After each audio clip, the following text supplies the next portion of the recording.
Now that we've considered the passive transport mechanisms, let's move on to the active transport mechanisms.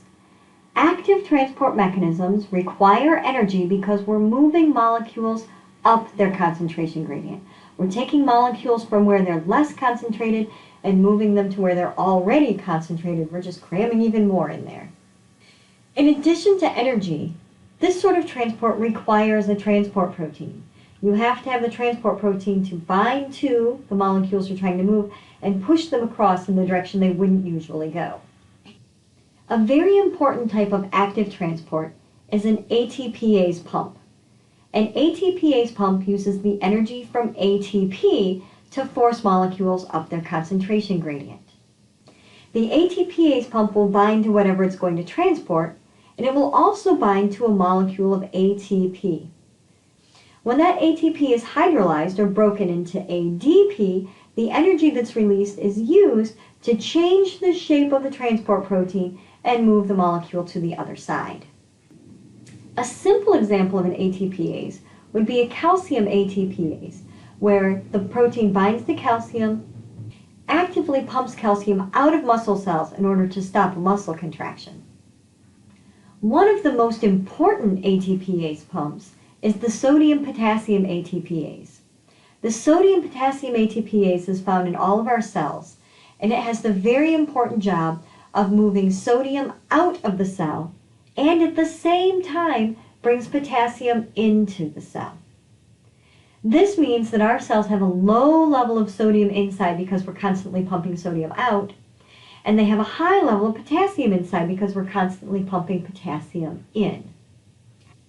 Each time the sodium-potassium ATPase pump works, it moves 3 sodiums out and brings 2 potassium ions in. This transporter is really important for establishing the gradients of sodium and potassium that we need in order for our muscles and our neurons to function. Here's an animation of a sodium-potassium ATPase at work.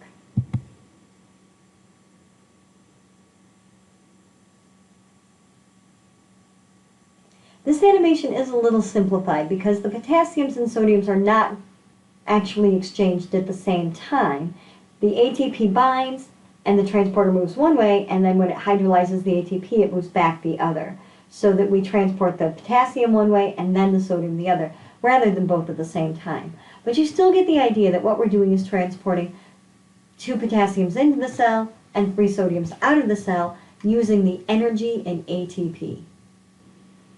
Once an ATPase has set up a gradient, so we have an area where we have a large amount of an ion and an area where we have less of an ion, we can use that concentration gradient for what's called secondary active transport. Secondary active transport uses the energy of allowing one molecule to move down its concentration gradient to force another one up its concentration gradient.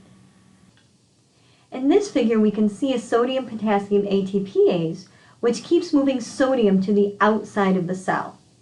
That gives us a very high concentration of sodium on the outside and a low concentration of sodium on the inside.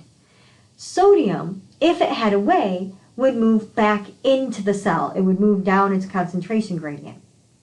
Secondary active transport provides a transporter that will let sodium move down its concentration gradient, but only if it brings a molecule of glucose with it.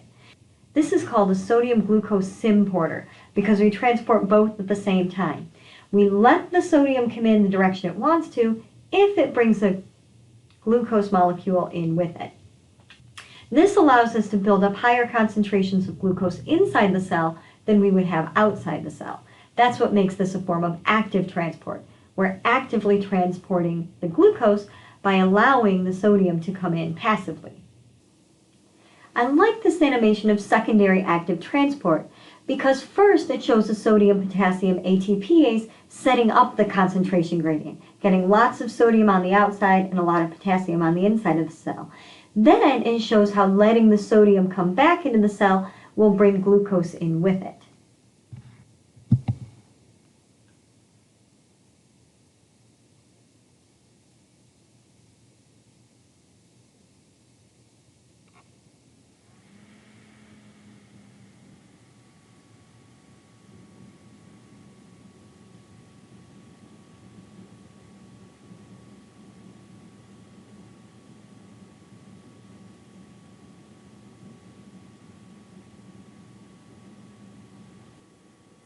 The last topic to cover in our discussion of membrane transport is bulk transport or vesicular transport.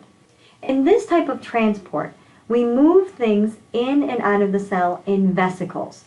A vesicle is like a little bubble of membrane. You have the membrane that can reach out and engulf something to bring it in, or you have a vesicle of membrane inside that can fuse with the plasma membrane to let things out. Let's start with what happens when we're trying to bring things into a cell. Bringing things into a cell using vesicular transport is called endocytosis. This is where the plasma membrane is going to reach out and wrap around something that's on the outside of the cell. And as that plasma membrane reaches around and engulfs it, it creates a little bubble of membrane around that item inside the cell. You might have heard the term phagocytosis before.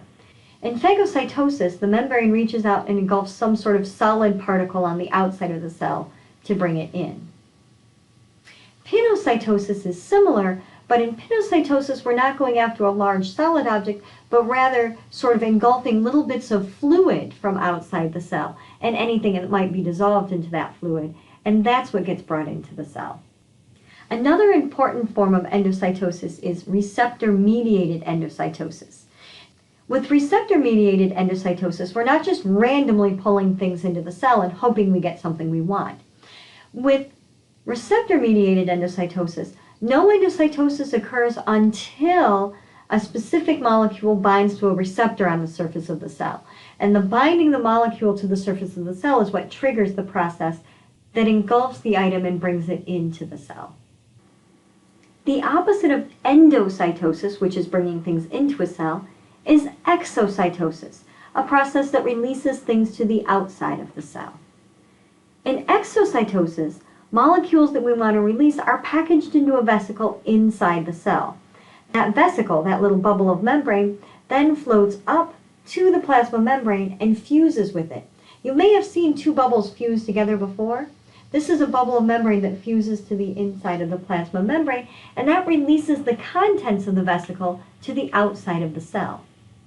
Not only can we release molecules this way, like releasing hormones or other signals, we can also use this to build more membrane for the cell. That bubble membrane joins the plasma membrane, and now we have more plasma membrane surface area than we had before. I like this animation of phagocytosis because it starts by showing us how we can bring something solid into the cell through phagocytosis, and then we'll see it fuse with the vesicle and get digested a little bit. But then we can also see the exocytosis of the waste back to the outside of the cell again. So we can see both phagocytosis bringing something in and exocytosis releasing something.